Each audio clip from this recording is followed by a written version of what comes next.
Graphing linear inequalities.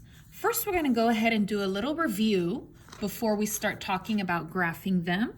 Inequalities are these four signs. Inequalities son estas cuatro señales. This one is less than, menor que, smaller than. This is greater than, mayor que, bigger than.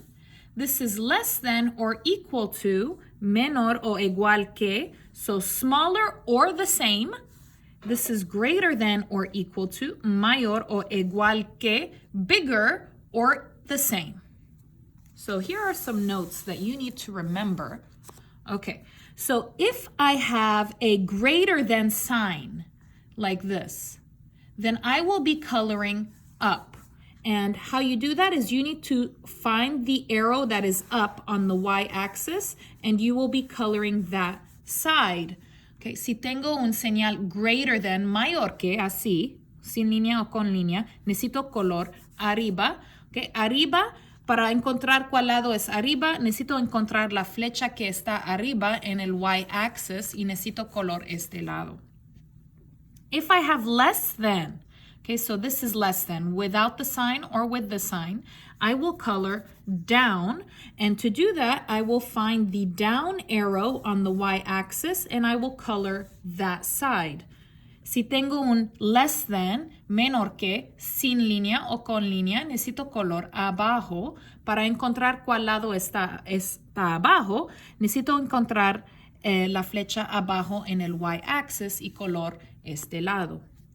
If I have a sign with a line, so less than or equal or greater than or equal, so yes line, then I will use a solid line like this, so without breaks, without spaces.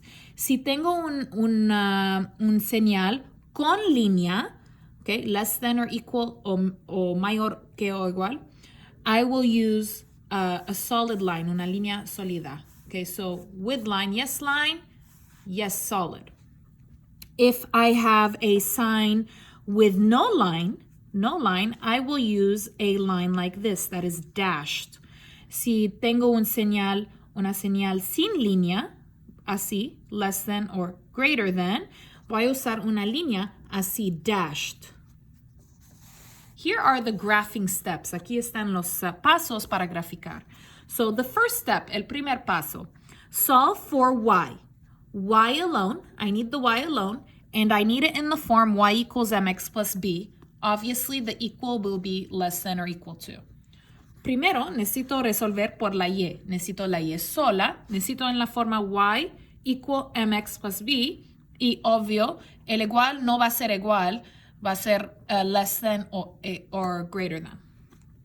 The second step is I need to decide what type of line. Will I be using a solid or a dashed? And it depends on which inequality that I have. So remember, yes line, I will use solid, and no line, I will use dashed. Okay, el segundo paso es necesito decidir cuál tipo de línea necesito usar, solid o dashed. Okay, y este depende en el inequality. Si tengo una inequality con línea, voy a usar solid. Si tengo una inequality sin línea, voy a usar dashed. Finally, the third step is I need to decide where to color up or down. It depends on which inequality that I have. If I have greater than, with line or without line, I will color up. If I have less than, with line or without color, I will color down. Y el último paso, el tercer paso, es necesito decidir a dónde necesito color, arriba o abajo. Y este depende en el inequality. Si tengo mayor que, greater than, con línea o sin línea, necesito color arriba. Si tengo less than, menor que, con línea o sin línea, necesito color abajo.